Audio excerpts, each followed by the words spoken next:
Bonjour, je m'appelle Jérôme Pidou, je suis membre du groupe Daikin. Je tiens à vous présenter la console de chauffage.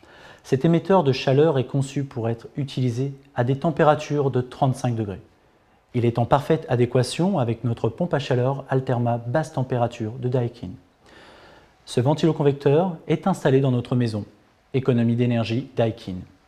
En règle générale, une maison familiale est composée d'un plancher chauffant au rez-de-chaussée et de radiateurs à l'étage. Dans la maison Daikin, nous appliquons cette solution typique, mais nous avons remplacé les radiateurs à l'étage par notre console de chauffage. La combinaison du plancher chauffant et des radiateurs demande deux températures d'eau différentes dans le système.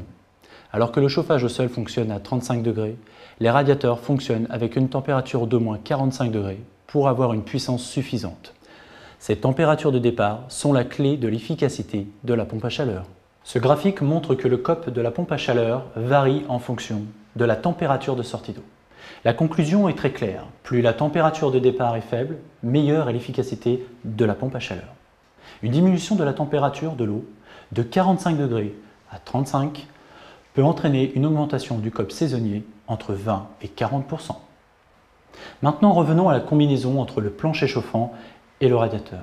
Si les radiateurs peuvent fonctionner à 35 degrés, même température que le plancher chauffant, la température de la pompe à chaleur peut alors être réglée sur 35 degrés au lieu de 45 degrés.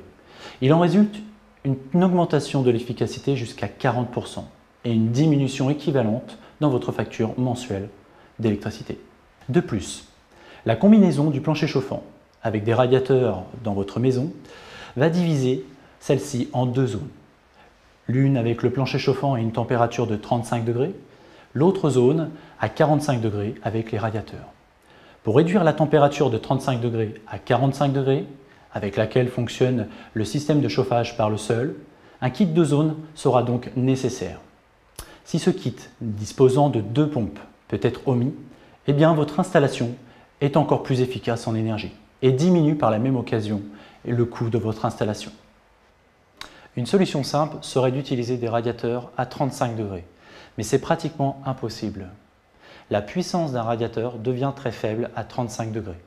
Un radiateur fonctionnant à 35 degrés aura environ 40% de sa puissance à 45 degrés. Si vous voulez la même puissance à 35 degrés, vous pouvez surdimensionner le radiateur, bien évidemment, mais il sera 2 à 3 fois plus gros. En résumé, les dimensions du radiateur deviennent trop grandes au fur et à mesure que la température de départ d'eau va chuter. La solution à toutes ces questions est un système de chauffage avec à la fois une capacité suffisante à 35 degrés et des dimensions acceptables, le ventiloconvecteur.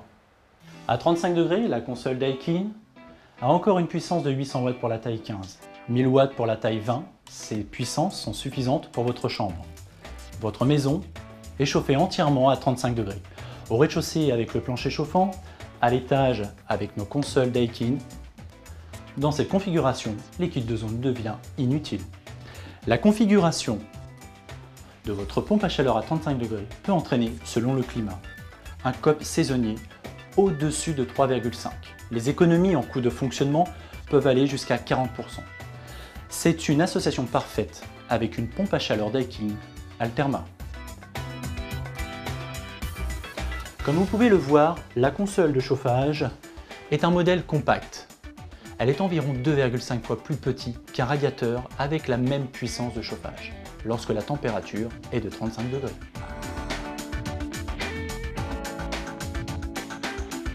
La console de chauffage a un ventilateur qui fonctionne à l'intérieur avec de faibles vitesses de rotation.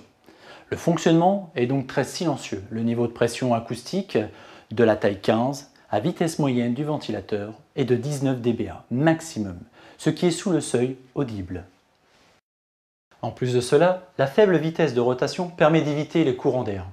Nous avons effectué des mesures à la fois dans les salles de test Daikin ainsi que dans cette maison, à plusieurs endroits, près de l'appareil, à 50 cm, à 1 mètre, devant et au-dessus de l'unité.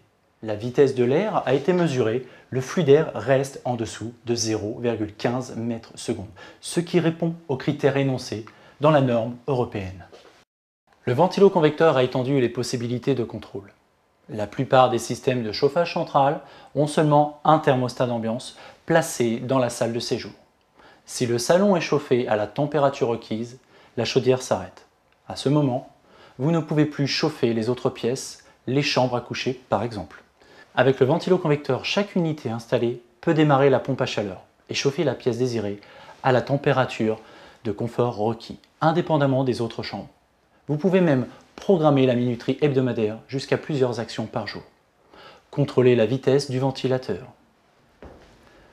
La console est un émetteur qui vous donne le même confort qu'un radiateur et en plus vous apporte un mode rafraîchissant. Ces températures à basse température vont débuter à 7 degrés et vont pouvoir aller jusqu'à des températures plus hautes de manière à ne pas avoir de formation de condensat.